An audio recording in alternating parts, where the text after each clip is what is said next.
Without wasting time, I'm going to move on to the next speaker, Shyam Kumar Kata. He's already there because some of the speakers are still missing. So let me give a small introduction of Shyam Kumar Kate. With 19 years of experience, oversaw 19 projects from project inception through execution. These projects build the capacity of rural communities, empowering women, livelihood programs, climate resilience, agriculture and livestock to end hunger and poverty. Directed annual strategic planning and policy creation efforts for 87 global, domestic and local organizations whose scope has impacted over 2 million households in 6 states of India, Nepal and Mexico. Developed and organized project budgets totally over $95 million, responsible for allocating funds and recognized for transparent and ethical budget usage and sound financial techniques. This is wonderful introduction, and we would like to know more about the program from Shyam Kumar himself. So Shyam, the platform is yours. You have 15 minutes. Thank you, Neelam. Thank you so much. Yeah, I think it's a wonderful platform to be here. I thank all the speakers. I think that was very, very interesting to know the great work happening in across the globe. Good. This is something which I would like to speak about, the narrative or the theory I have come across over the past experience which I have. I call it as a 4C theory. In fact, there is one more C which needs to add to this, which is, I will be speaking a bit about that. The 4C theory is basically the climate change, the big problem where the SDGs had a life to come into place based on climate change. We see agriculture is being almost wiped out because of extreme climate situations.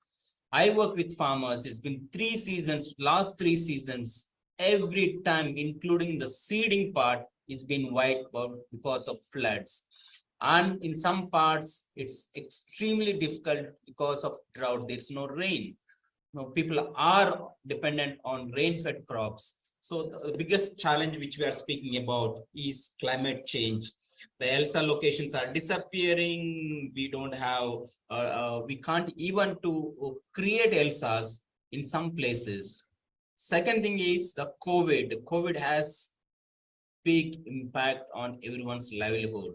And that was one of the major causes today which we are undergoing on food crisis. Every company, every nation is speaking about global food crisis. And we are in a situation where we need to look at it. Okay, and conflict. You have seen these countries against countries who are having conflicts, who are trying to gain for the political powers, who are having challenges, and that is indirectly or directly affecting the people, the global economy, or it's affecting climate change. So putting all this together, we are now in crisis, the crisis of food crisis. It could be recession, it could be economic crisis. A lot of things which are being mapped around these challenges, these 4 C's. I would like to concentrate a bit more on to make you all understand what is that right now the biggest challenge which I will be speaking about. Since we spoke about climate change, so what happens is because of climate change, the production is almost all less. The production, the overall production is less. And with the increasing population, the consumption of food is gonna be a little high. One place we have less production, the other place we are gonna have high consumption. And the biggest problem here is whatever the production which we are having, because of these different pests or pesticides which are being used, the food quality is come down. The nutrition in the food has come down. For example, I would like to give this.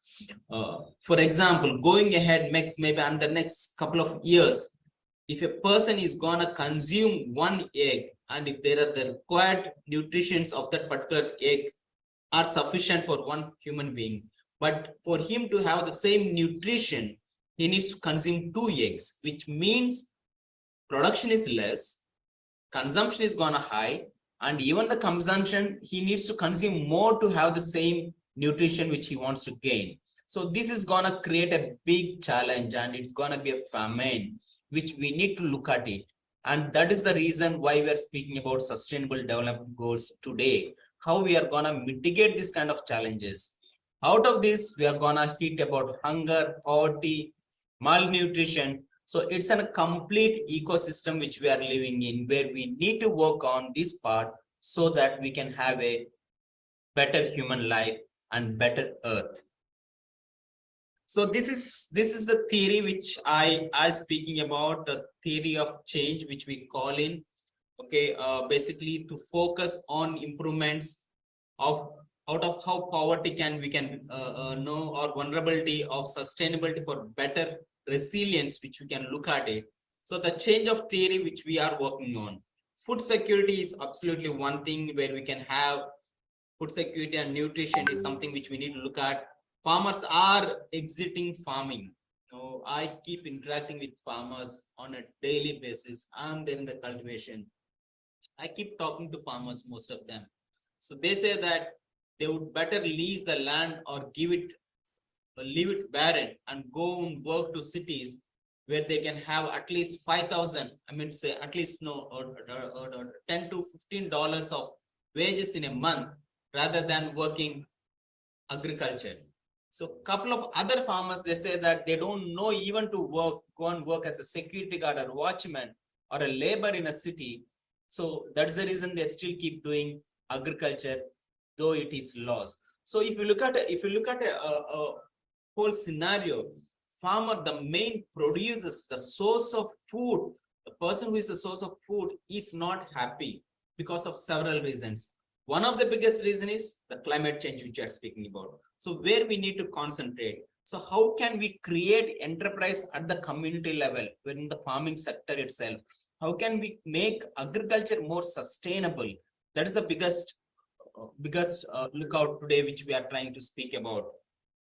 Okay, and I'm sorry. Yeah, and creating incomes and assets. How can we create incomes and assets for them? For example, it could be a small unit where they produce the primary processing or the secondary processing, where it can happen at their own level, where enterprise can be built around, where people can get some kind of wages at their own community level. So this is something which we need to look at, how we create employable places within their communities, so they can make incomes for themselves, and there's a livelihood which is built in that location. And the environment. So it is very important for us to educate the importance of environments. How can we look at ELSAs, for example? I speak about ELSA. How can we create that? How can we educate them? It is the behavioral change of people which brings a change.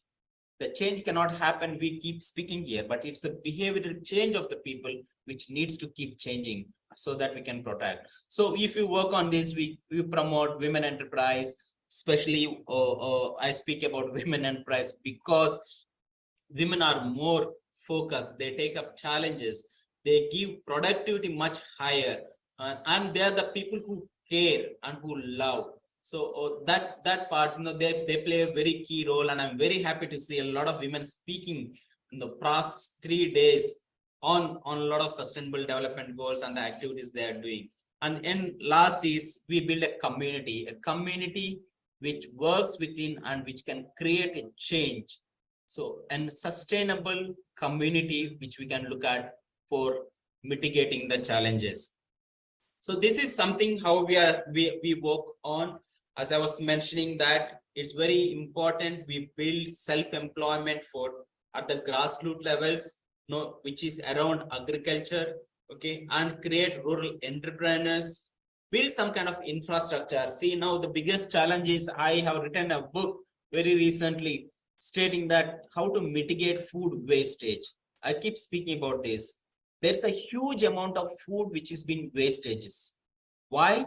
The answer is several, But one of the answer is there is no proper infrastructure, especially in the green food.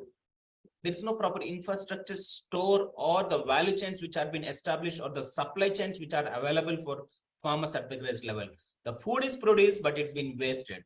So someone was mentioning, if at all a food wastage was a country, it would have been the biggest emissions which would have been produced of that particular place. So it's very important where we try to build infrastructure so that we can save food rather than wasting food. We need to involve public-private partnerships. In fact, I call it as 4 Cs, 4 Ps, public-private partnerships plus the producer within this 4 Ps. Producer being the center and the public-private partnerships to come in together so that there is a sustainability of agriculture where food is being secured. So I speak about life, producers are the life, and support is a community, the ecosystem which we build within themselves. They stand there. And the area which I speak about, basically we create a life.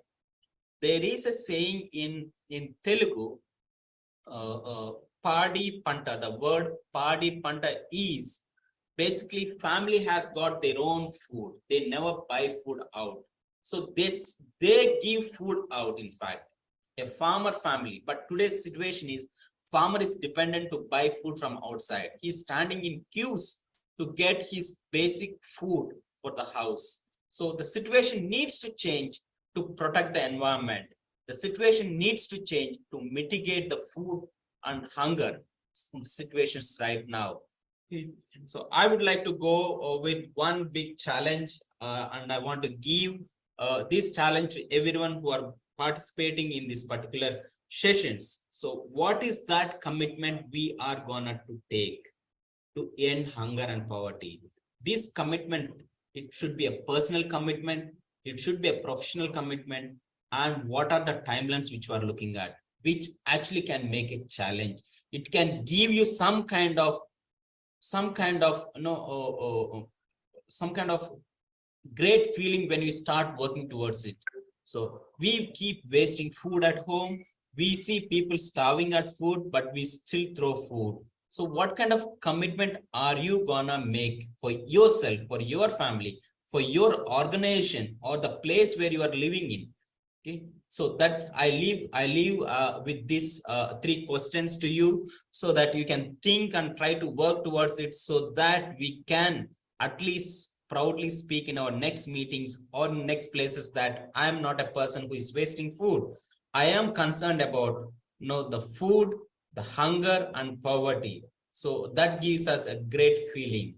Thank you so much. I think I would stop here, and Ms. Neelam, thank you so much for the time you have given me.